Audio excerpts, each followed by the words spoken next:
الله أكبر الله أكبر الله أكبر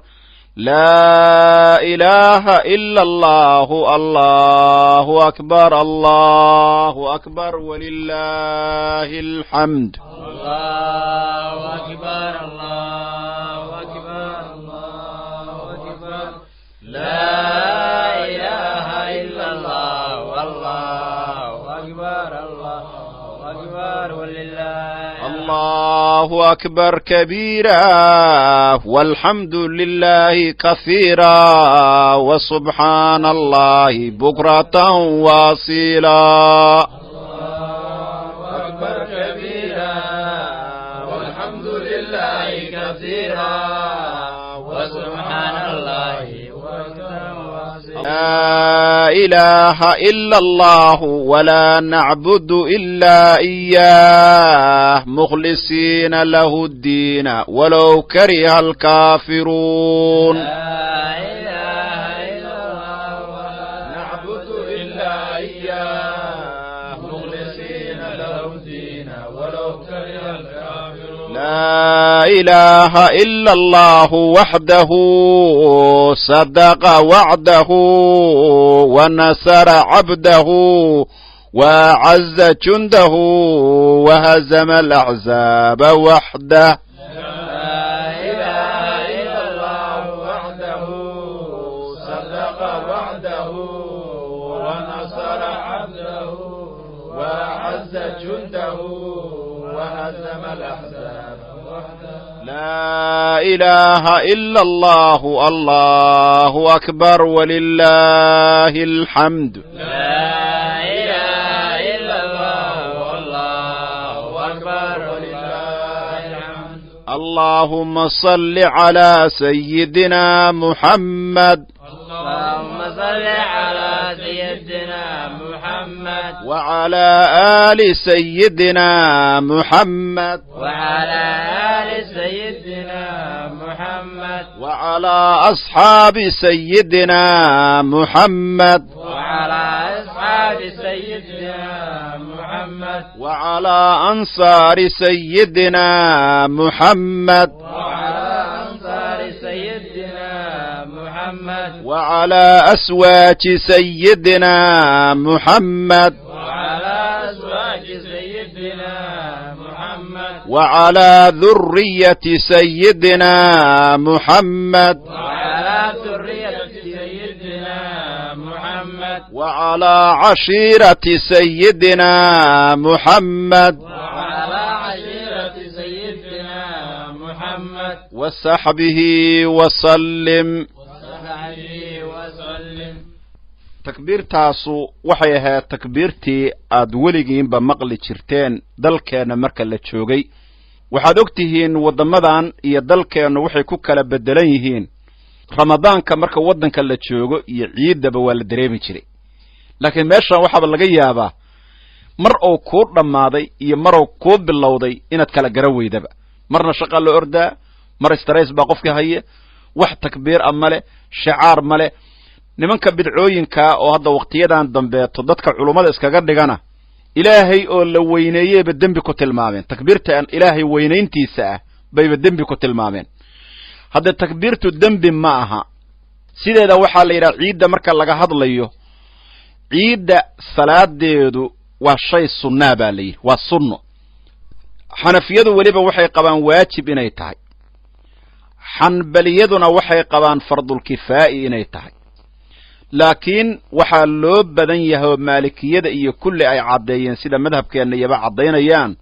in ay tahay sunna mu'akkada waa salaad sunnaahi waajib maaha salaada ciidduhu waa sunna mu'akkada waa meeqa ragco haddii la yidhaah ciiddu waa 2 ragco waxaa laga yaabaa haddii aad weydo imaamku tukiya iyo dad aad la tukato inaad tidhahdo anugu iska dhaaf ciiddii war maxaa kugu dhacay anugu maanta sooma tukan oo maxaad la tuka weyday miyaan salaada sunno ahayn maya hadda anigu way dhaaftay jamaacadii way dhaaftay maaha ciidda salaad inta jamaacadu ku dhaafto aan jamaaca la'aan ansixin waxaa ka jirtaa la yidhi salaada la yidhaha jumcada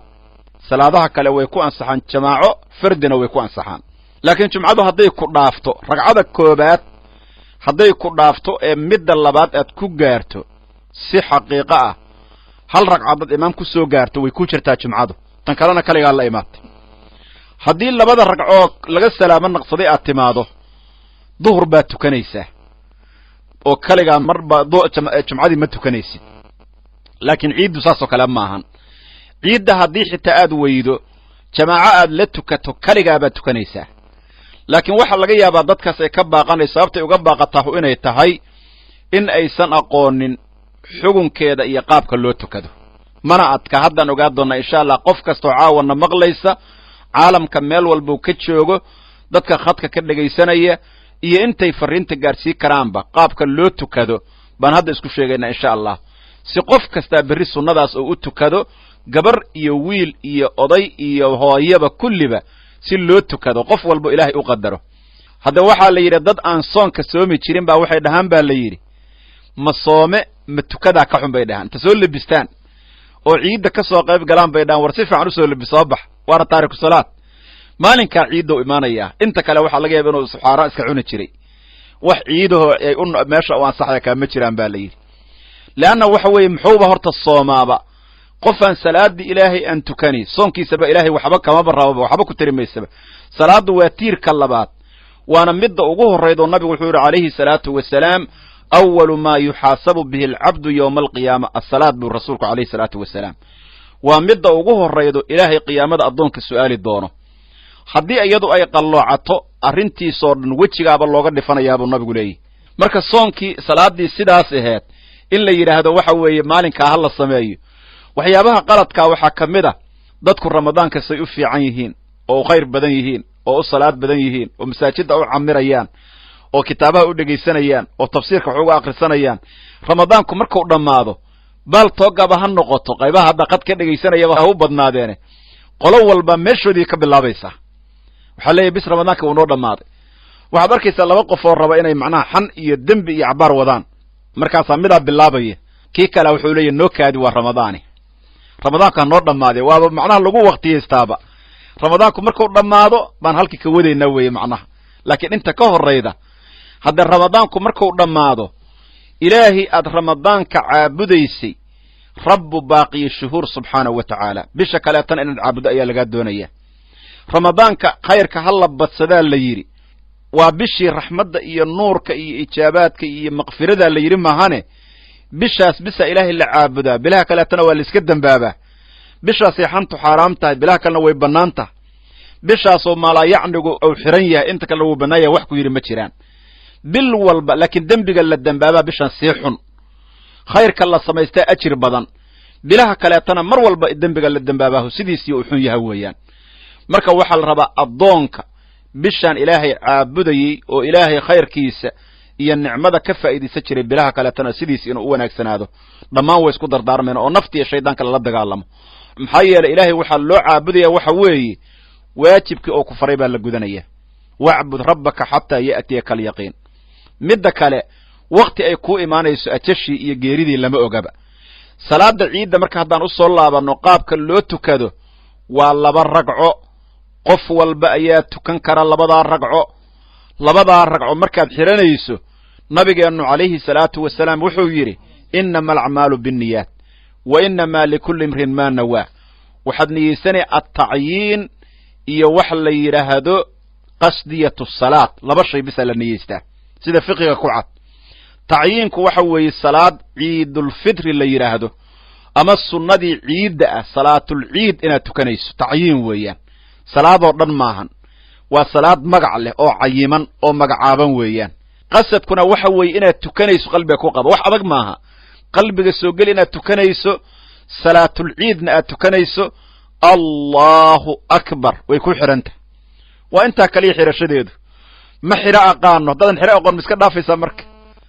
usallii sunnata salaati alciidi alfitri ragcatayni anugu intaa ma aqaano haddaadan oqoon ka dhihidda afku waajib kuguma ahane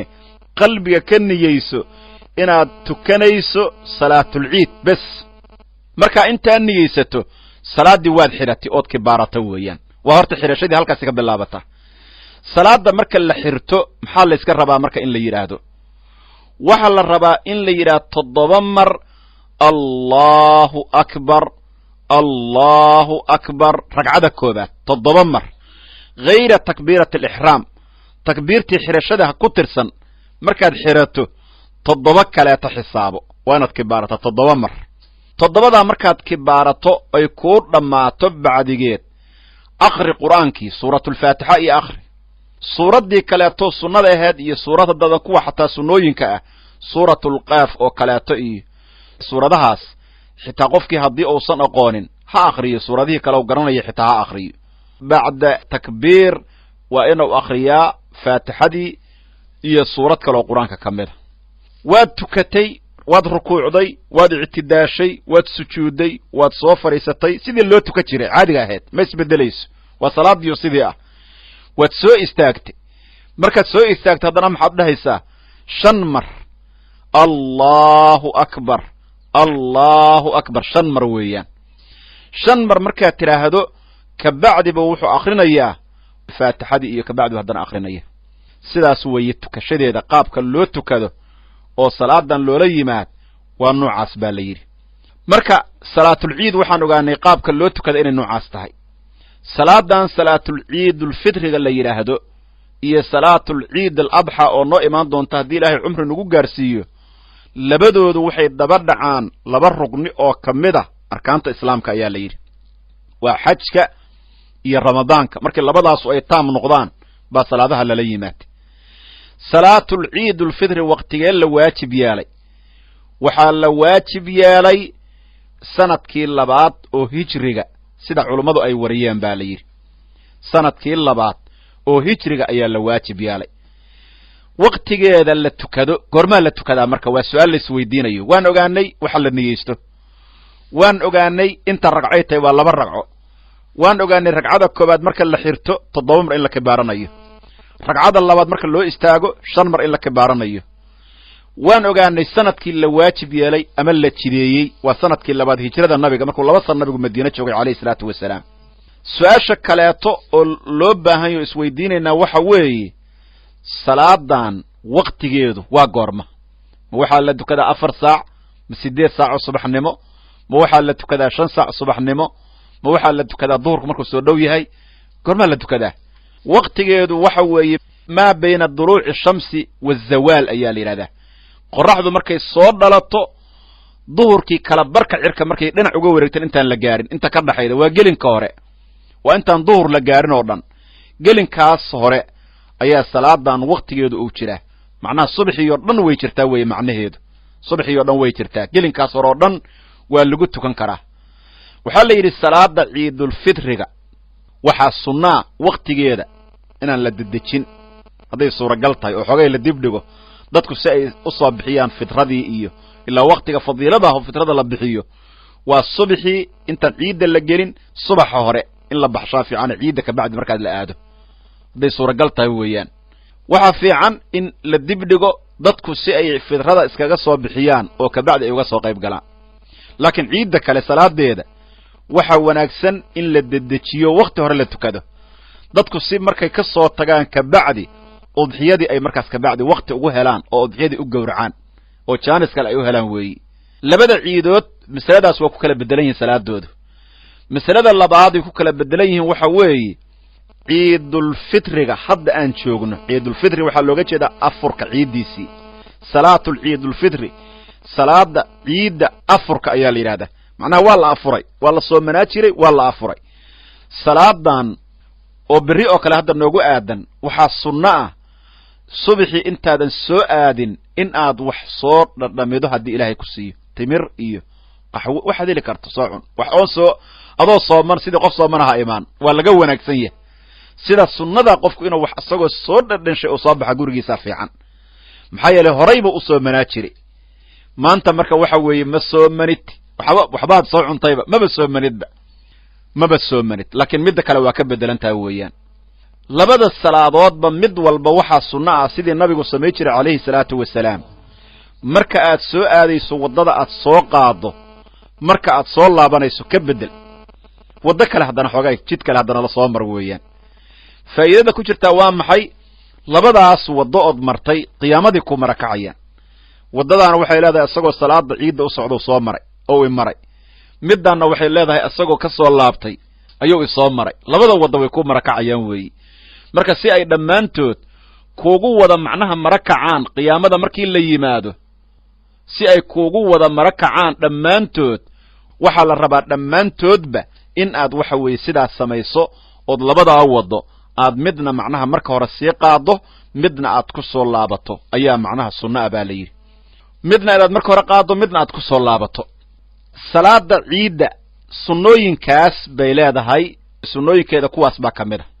waxaa la sunneeyaa ragcada hore faatixada markii la akriyo suuratu qaaf in lagu akriyo baa sunno ah baa la yidhi ragcada labaad bacdigeedna suuratu iqtarib in la akriyo weeyaan bikamaalihaa dhammaanteed iyadoo kaamila sida xadiiska imaam muslim warinayo waa sunno haddii qofku takbiirta uu halmaamay faatixadii ou bilaabo ma ku laabanaya maya lagu laaban maya baa la yidhi qiraduna waxaa sunno ah in lala jahro takbiiraheedana waa lala jahra waad aragtay qiradana kor baa loo qaadaa waana maalin waa hadda sunno salaada marka la tukado waxaa sunno ah laba khudbo in la akriyo imaamulbukhaari wuxuu wariyey oo cabdullaahi ibni cumar nabigeenna calayhi salaatu wasalaam uu ka warinayaa ana rasuula allahi sala allahu calayhi wasalam wa abaa bakrin wa cumara radia allahu canhuma kaanuu yusalluuna alciida qabla alkhudba khudbada ka hor salaaday tuka jireen kabacdina khudbadaa la akri jiray jumcadii laakiin maxay ahayd khudbadaa horayda salaadaa dambayda ciiddana salaadaa horayda khudbadaa dambaysa saasay ku kala bedelan yihiin weeyaan saasay ku kala bedelan yihiin waxaa la yidhi meelaha lagu tukan karo salaadan ciidda meelaha banaanka ah dhulkaa bannaan magaalada ka baxsan waa lagu tukan karaa makoo kale qofku hadduu joogo masjidulxaraam baa ugu fiican meel lagu tukado haddii uusan maka joogin oo masalanba cudur oo kaleeto ayaa masalanba jiro roobaa bannaan ka jira masjidkaa markaa wanaag badan haddii aan markaa wax cudurdaaruhu jirin masjidkuna uu cidhiiri yahay oo dadka meeshaa iskugu imaanaya usan wada qaadin meel bannaan aa laiskugu geynayaa markaas meel bannaan baa laiskugu geynayaa baa la yidhi markaa saasoo kaleeto weeyaan haddii masaajidku waasic yahay dadkii dhan wada qaado faasaxiixu cinda ashaaficiyati ana almasjida owlaa weeyaan markaasoo kaleeto masjidka ayaa ugu wanaag badan in lagu tukada weeyi salaada ciiddu aadaan ma leedahay waa su-aal meesha ku jirta aadaan ma leh salaada ciidda iyo taraawiixda iyo waad aragtay marka la bilaabayo mu'adinku wuxuu odhanayaa sida nabigeennu calayhi salaatu wasalaam ba uu amri jiray in uu yidhaahdo assalaatu jaamica assalaatu jaamica laakiin aadaan kale ma leh taasaa la iskugu niday aadaankeedu waa on intaas assalaatu jaamica assalaatu jaamica ayadu macnaha ma lahan sidaas maahana wax ka bedel ayadu male baa la yidhi rasuulkeenna calayhi salaatu wasalaam iyo saxaabtiisuna way tukadeen hadda qaababka aan soo sheegnayna u tukadeen waa marka shay sunno ah salaada ciiddu sidaas hadda aan sheegnay iyo qaabkaas ayaana loola yimaadaa fadaa'il fara badan ayayna iska leedahay nabigeennu calayhi salaatu wasalaam wuxuu fari jiray maalinka ciidda nabigeennu sida umucadiya gabar layidha laga wariyey waxay tidhi wuxuuna faray salaada ciidulfitriga iyo udxiyadaba salaatu adxada midda la yidhahdo labadaba xataa gabdhaha aan weligood guriga ka bixi jirin maalinkaa ha la soo bixiyo iyoan qof guriga looga soo tegin maalinkaa dad lama reebto maalinkaa qof soo bixi kara guri laguma reebo ha la soo bixiyo nabigu yidhi calayhi salaatu wasalaam walxuyada xataa kuwa aan tukanayn bal qof aan tukanayn la soo wadaya ka waran salaatulciid baa loo soo wadaya xataa gabdhaha macduurka ah ha la soo bixiyo ou yidhi nabigu calayhi salaatu wasalaam wadawaati alkhuduur gabdhaha hadda qaangaarka cawaatiqaa la yidhaahdaa oo ka xoroobay hooyada war waa inan ay hooyadu odhanayso ka xishoonayso inay macnaha sida carruur yar ula dhaqanto dawaati alkhuduurna waxaa la yidhaha kuwa gabdhaha sida carabtu dhaqanka ay u yaqiineen gabar qol gooniyahay ku asturan tahay loo sameeyo halkaas aan nimanka dhanba aan indheheeda saarinba guriga qol gooniya ku aruursan maalinka ha la soo bixiyo gabdhaha macduurka ha la soo bixiyo dadka xataa hooyooyinka waayeelada ha la soo bixiyo kulligoodba nabigu calayhi salaatu wasalaam ha la soo bixiya buu lahay laakiin gabdhaha macduurkaahi salaada awalaysan tukanaynin ee meesha khayrkay soo xaadirayaan iyo dacwatulmuslimiin buu nabigu lahaa calayhi salaatu wasalaam marka maalinkaas waa maalin malaa'igta ilaahay meeshaa lagu ducaysanayo ay soo xaadirayso waa maalin shicaarkii islaamka iyo khayrkii la muujinayo. qof walboo ducada iyo khayrka iyo nuurka ka qayb gala wuxuu helayaa faa'iido aad u fara badan. marka waxaan isku baraarujinaynaa kulligeen inaan ka soo qayb galno berri insha allahu meesha aan ku tukanayno, kulli in layskugu wada yimaado haddii ilaahay idmo, oon gabdhuhu yimaadiin, hooyooyinku yimaadiin, aabbayaalku yimaadiin, dhallinyaradu yimaadiin, shicaarka la muujiyo, la xoojiyo takbiirta, khayraadka iyo ducada iyo kulli lasoo wada camiro oo laysku yimaado ayaan dhammaanteen isku dardaarmaynaa weeyaan. salaadaasu marka waxa weeye nuucaas bay ahaan jirtay biqayri aadaan wala iqaamana weeye, sida aan haddaba ka soo sheekaynay. nabigeennu calayhi salaatu wasalaam markuu salaadaa meeshaa yimaado